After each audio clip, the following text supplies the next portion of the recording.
Greetings and welcome to episode 65 of CultureWatch Radio. I'm Mark Rybich and with me is Bill Muhlenberg. And good evening to you, Bill. Great to be here again. Now, we're going to discuss three recent articles of yours that are kind of interconnected. We've got A Tale of Two Revolutions, on statist religion and on political religion. And I guess the common thread is talking about the God of the state, or deifying the state. Can you speak to that theme, please? Yeah, different ways to express it. Statist religion, or secular religion, or political religion.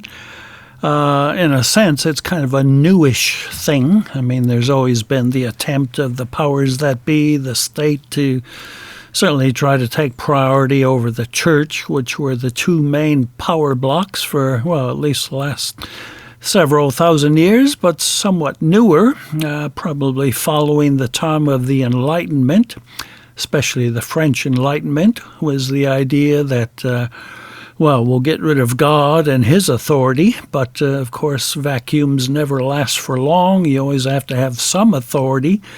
So if it's not God and his revelation, well, then the modern nation state was quite happy to take the place and, well, become God effectively, become the new religion, become the source of worship, become the source of everyone's security, become the source of truth and authority. So that's exactly what happened. The French Revolution, which we can chat about, was directly influenced by the Enlightenment. And then we can look at two newer examples following suit, exactly the Russian Revolution and what happened in Germany in the 30s. So all of these, you have the total state, the absolute state, for really the first time in human history, saying there will be no part of life left outside of the state. Whether it's your thoughts, what you do, your work, your values, your feelings, the state will basically be in charge of everything, will call the shots, and if your thoughts and ideas are not reflecting that of the new state religion, well, then we will crack down big time. So that's exactly what happened in the French Revolution, certainly in the Russian, and what happened in Nazi Germany. So that's been kind of a new thing in human history, and, well, it's been bloody and disastrous. It's been violent and resulting in the death of, certainly tens of thousands at first and then into millions. So that's political religion in a nutshell. All right, so your first article is called A Tale of Two Revolutions and discusses, I guess you could say, the contrast between the French and the American Revolution. Can you speak to that? Yeah, well, they happened quite close to each other, didn't they? If you know your history, of course, 1789 for the French, and just a few decades before, at least starting by, say, 1775, the American. Now, some people try to claim they were both quite the same, quite similar. Both went back to the Enlightenment, but as I wrote in that piece, they were actually very different, including, any Enlightenment influence. For example, as we said, the Enlightenment was really all about replacing God with man in human reason. Let man be the center of all things, let him be the authority. Whereas the American Revolution, as all good and objective historians will tell you, was overwhelmingly about, religion, but Christianity in particular. Sure, there were a few deists in the mix, but you had quite a few biblical Christians as well. As part of the Founding Fathers, as part of the War of Independence. So even on that level of whatever influence the Enlightenment might have had, it was huge in the French Revolution, but very minor compared to the other influences, including that of the Bible, in the American. Now, you mentioned the dates. I do know a little bit of the history of the times then, and of course, in the late 1780s, about the time of the French Revolution, America decided that they actually needed a constitution, not this loose sort of connected agreement that they had between the existing states at the time. And I believe Thomas Jefferson was actually in France at the time and was writing back to his American friends who were putting together the Constitution. Is that true? Yeah, well, there was, as we say, a bit of cross-pollination taking place here. Not just people like Jefferson, Thomas Paine, another famous American figure in their revolution, who were often either going back and forth or corresponding with others in the two countries. So there was, without question, some cross-fertilization going on, but again, major differences as well, as I said in my piece. Well, not just the foundation, one very much pro-Christianity, whereas the other was very much anti-Christianity.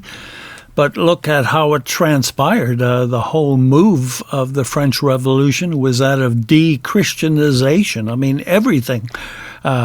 Physically, literally, as well as in other ways. Churches were sacked and shut down, burned to the ground. Priests were killed, right? This is the religion of the razor, as it's put, the guillotine. This was used not just with kings and the aristocrats, but priests and others who supported the old ways.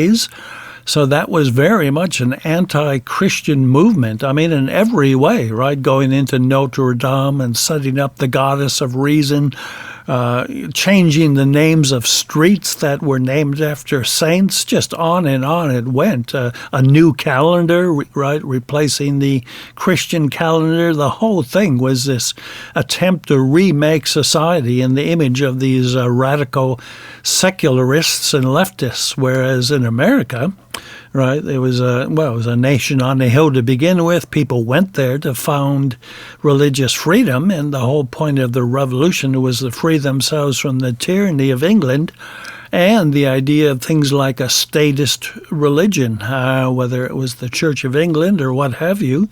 This idea of freedom of conscience, freedom of religion, letting people live their Christian life as they deem the best. That was one of the big aims of the American Revolution. So yeah, a bit of similarities, but in many ways a whole lot more difference, including, again, all the bloodshed that took place. All right, and now sometime later, now in the earlier 20th century, you began to encounter what went on in Russia and in Germany, as you said, and I guess you could possibly even talk about other places during the entire century. But yeah, communism and Nazism, what have you got to say about that? Well, a lot of people, again, try to say they're radically different, but in many ways they're radically alike. Both are totalist systems. Both were really declared war on Christianity and religion. Both wanted to have the state as savior. Both wanted to have the masses kowtowed to the government. The individual was not important. What was important was the state and the state gods. And this, well, in the case of Russia, of course, getting rid of any notions of private property and the classes and having in the name of equity, basically killing millions. And in Nazi Germany, of course, weeding out so-called undesirable races, purifying the land, Lebensraum, this idea of getting kind of elbow room, more room to move by getting rid of undesirables. So in both cases, you had the state as God. You had the state as the one who told you what to believe, what was right and wrong, what was true and false. And these were totalist, statist religions, just like the French Revolution did its best to wipe out the churches and Christianity. One of the first things the Soviets did, right, when the Bolshevik Revolution took place, was to hunt down and kill Christians, shut down churches, pull down crosses from buildings, on and on it went. It was, it was a blueprint that they picked up already from the French Revolution, and we found the same in Germany, sure, the Jews were targeted at first, but Christians were as well, and Hitler made it quite clear he hated Christianity. He wanted to see it wiped out, but he knew he had to proceed slowly and carefully to try to keep the masses on side. But everywhere they went, they tried to suppress Christian literature. They made a number of anti-Christian measures trying to really destroy the church and make National Socialism the one true faith. Would it be fair to say that the differences between communism, fascism, and National Socialism are superficial rather than substantive? Well, I think so. And the whole books have been written on this very thing. For example, I think it was Goldberg wrote a book called Modern Fascism, in which he tried to argue just this, that, what does the Nazis stand for? Of course, National Socialism. So it was socialistic, just like the Bolsheviks, but in slightly different ways. But many of their aims were the same.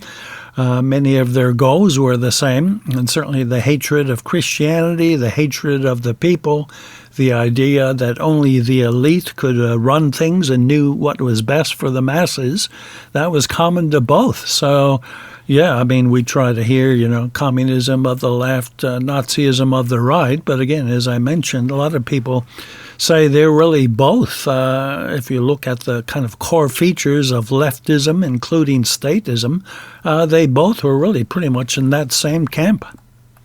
All right. In the last article that you've written on political religion, you have a quote from now I'm not quite sure if I can pronounce this correctly. He's an Italian writer, Vincent Misili. He wrote a book in 1971 called The Gods of Atheism, and the quote says, "Absolute humanism is a sure road to absolute despotism. Denial of God as truth begets the imprisonment of man in the self-imposed darkness of his own myths." What do you have to say about this quote? Well, it's a great book. He was a Catholic priest and philosopher. So The Gods of Atheism, as the title implies, was a look at all the key atheists, leading back a good century or more, whether it was Nietzsche or so many others, going back to Voltaire and others, and that, again, the whole Enlightenment worldview where man is the center of all things, God is displaced, we don't get our authority and sense of right and wrong from God in Revelation. We get it from man and his own reason as he progresses and things get better and better. So atheism has always been the foundation of these statist religions, and it's always been a denial of God, which in the name of promising freedom and liberation, of course, ends up in tyranny and despotism. It's always happened. French Revolution is exactly what happened there. Soviet Union, millions killed, millions enslaved, the Gulag, right? We have whole terms created just from Soviet communism. The same with Eastern European communism. Well, the same today, North Korea, China. So in the name of this wonderful theory of liberating mankind from the oppression of God, what they do is create a real oppression and a real tyranny in which the state and a handful of elites rule over the millions, and they're fully expendable. If you need to kill, in fact, Lenin and Stalin even said that, if we need to kill thousands or millions to preserve the cause, well, that's fine. The millions are expendable. What's important is the state and its ideology. So we see these themes just running throughout again and again. And it's a perversion of Christianity. You really could say communism is a kind of a counterfeit Christianity. It's got its own sacred texts and prophetic voices and so on. But biblical Christianity sees there's a place for the state, but it knows that government is under God. It's delegated authority. And so even, premier, prime minister, president, whatever, they are under the authority of God. And when they try to take God's place, that's when we get into all kinds of trouble. And that's when the people really have a right to, as the Americans did, rebel and say enough is enough. All right, so what's the personal response we should have as Christians? Well, we can't just keep this in the realm of theory, obviously. It's got to be practical, and it is. Well, here in Victoria, right? We've got an election coming up in less than a month.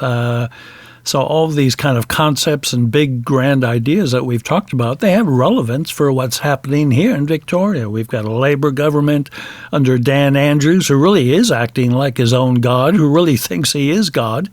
In fact, as I shared in a meeting the other week, I listed the crimes and misdemeanors of Andrews. One anti-Christian agenda item after another. You can get thrown in jail for 10 years if you pray for somebody unhappy with his sexual attraction. We've had, you name it, all kinds of things about the faith banned, whether Christmas carols, hymns, religious instruction in schools. This guy is a law unto himself. He's a one-man anti-Christ figure. It almost seems like he's declared war on the church. He's declared war on believers.